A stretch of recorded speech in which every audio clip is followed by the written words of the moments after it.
Is drinking raw milk safe like RFK Jr. suggests? Can you reduce a glucose spike if you eat your food in, quote unquote, the right order?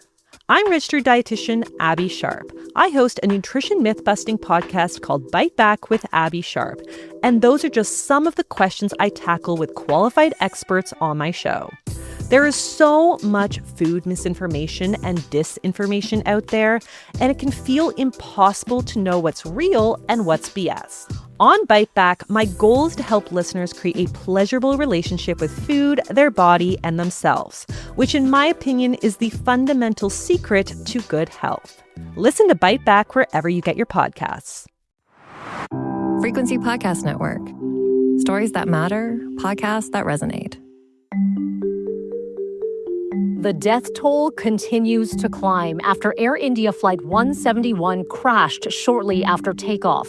The flight en route to London, England. 242 people on board, including one Canadian from the Greater Toronto area. At this point, officials say only one passenger has survived. On the ground, devastating images as the aircraft crashing into buildings below, killing dozens more. I'm Melanie Ng, and in this episode of The Big Story, we're asking, what happened?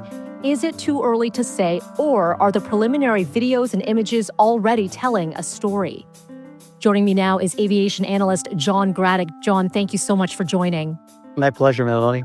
Let's begin with some of the images that are starting to surface online. From your experience, what can you tell from what you've seen?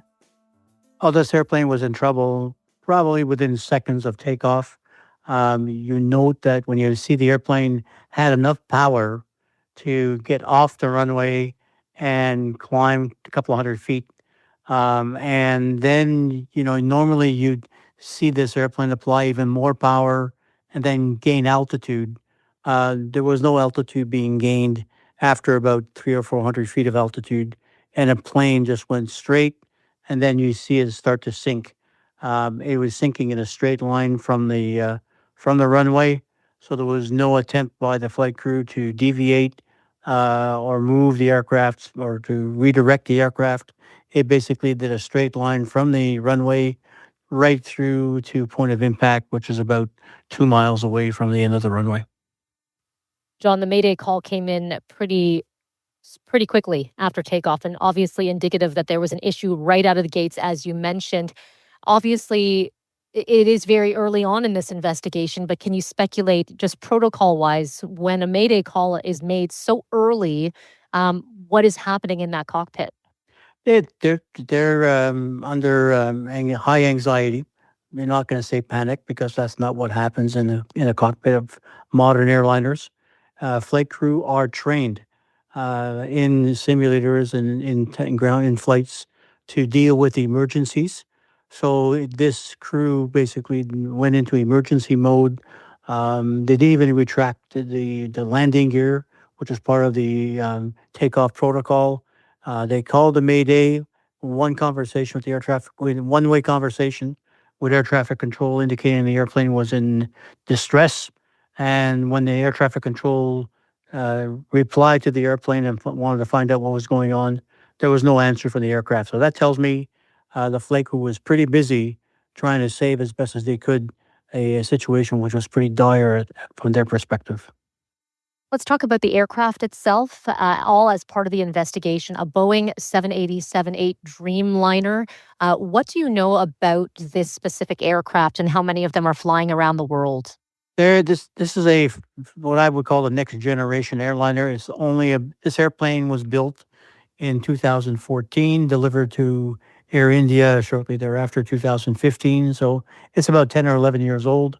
The first of this aircraft was built in 2010, 2011. So this is a brand new airplane. This is as new as you're going to get.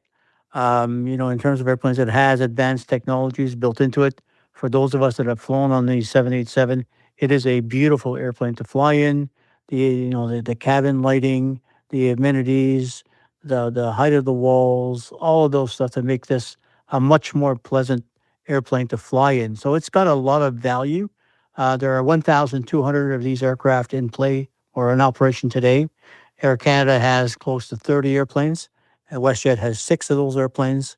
So there is a strong Canadian presence of the 787 Dreamliner in Canadian airspace. So it's a workhorse for international services in North America as well. And to note, it is the first major incident involving this aircraft. And so this will all, of course, be part of the investigation. Um, can we talk a little bit about safety records? Air India, we've seen, a few high profile crashes through the years. Um, how will this play into the investigation, would you say? I think that Air India has gone through a metamorphosis, as we say, over the last few years.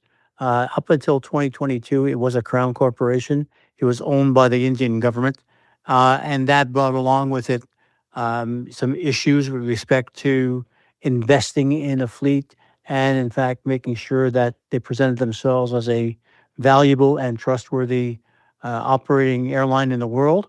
In 2022, the Tata Group bought Air India from the government, and it has reinvigorated the airline industry, particularly Air India. They've in fact bought or placed orders for over 500 new airplanes to be delivered over the next 5 or 6 years. So this is a rebirth of the Indian airline aviation community, and this is a setback. And we don't really know exactly the extent to which this is a Boeing issue, GE issue, an Air India issue, or a pilot issue. So until such time as we get clarity from the black boxes on board this airplane, we really are in a state of wait and see until such time as that data goes public. Yeah, we'll talk about those recorders in just a second. There are a lot of people who woke up this morning or woke up Thursday and looked on their phones and got alerts and went, wait a second, this sounds familiar, marking the calendars later on this month, June 23rd. 2025 would mark the 40th anniversary of the Air India bombings. And it's, sad to see this come 40 years later. But again, as you noted, the number of factors that we're going to be seeing come into play will be quite interesting. Can we talk about those black boxes? How easy will it be to locate them in order to get this investigation going? It shouldn't be too difficult. They're not underwater. They're not under wreckage. There's a lot of ground space that has to be covered in order to retrieve them. They know exactly where they were situated on board the aircraft. So it's going to be doing fuselage searches. I would say between now and the next 12 to 18 hours, they'll have found them. And then probably about 48 hours till we start getting data capture, and that will be presented to the investigators. And then it'll be up to them to decide, the extent to which that data is released to the public.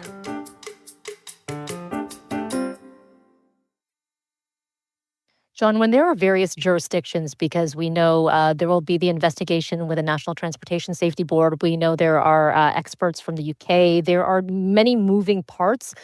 Does that make this more of a complicated investigation? We know there are several people from different nationalities that were on board that flight. So how does that play into it all? It doesn't. I think they know we've gone through, unfortunately, enough incidents such as this with involving multidisciplinary, multicultural, and international investigations. This aircraft was built in the U.S. The engines were built in the U.S., so this has a strong U.S. component to it. So the U.S. investigators will be looking at the airplane along with the Indians. The Brits will have 55 nationals on that airplane, so they have requested authority to participate in the investigation. So this protocol of having many organizations come in there and participate is standard procedure. So there's no conflict. We all are there to find answers, and we want the answers so that we can communicate, appropriate responses to the aviation community worldwide. That if this is a aircraft problem, we want to know about it. We want to know about it quickly. What will you be looking for as an aviation analyst? What are some of the pieces that you'll be watching over the next few days, weeks? Looking for what was the communication, what was the conversation like in the cockpit, and to see, the extent to which, the pilots were trying to recover some of the avionics and some of the data about engines. This, to me, seems that the engines weren't producing enough power to basically power the airplane up just barely enough to keep it in a glide position. So something happened to the engines, the flaps, the ailerons, the hydraulics of the airplane. Those are the things that would be top of mind from my perspective to try to get a better understanding as to what the final seconds were like for that flight.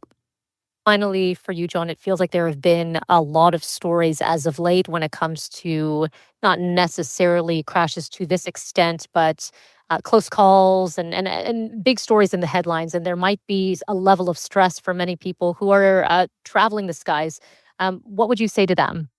Oh, flying is still as safe as ever. There's no doubt. If I had to get on a 787 this afternoon, no doubt in my mind, I get on it.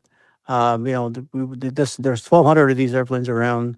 This is the first incident accident in 15 years.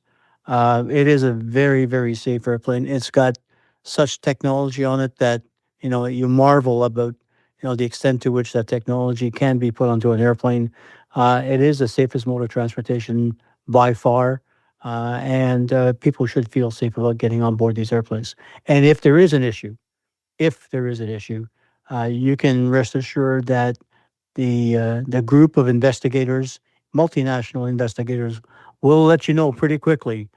Is this an airplane problem, or is this a company problem, or is this a pilot problem? And I think with the first question we have to ask, we want to get answered, is it safe to fly this airplane? And if it's been deemed that this was a Air India problem or a pilot training problem, that's a different story. But as long as the airplane is cleared to fly, I'll be very happy. John Gradek, appreciate you joining us today and breaking this down for us. Thank you. My pleasure. Have a great day. Take care, Melanie. And that was The Big Story. You can send us feedback on this episode or any other episode by emailing us at hello@thebigstorypodcast.ca. You can also find us on the Seeker app or on all of your favorite podcast players. Make sure to rate, review, follow, and share. I'm Melanie Ng. Thank you so much for listening.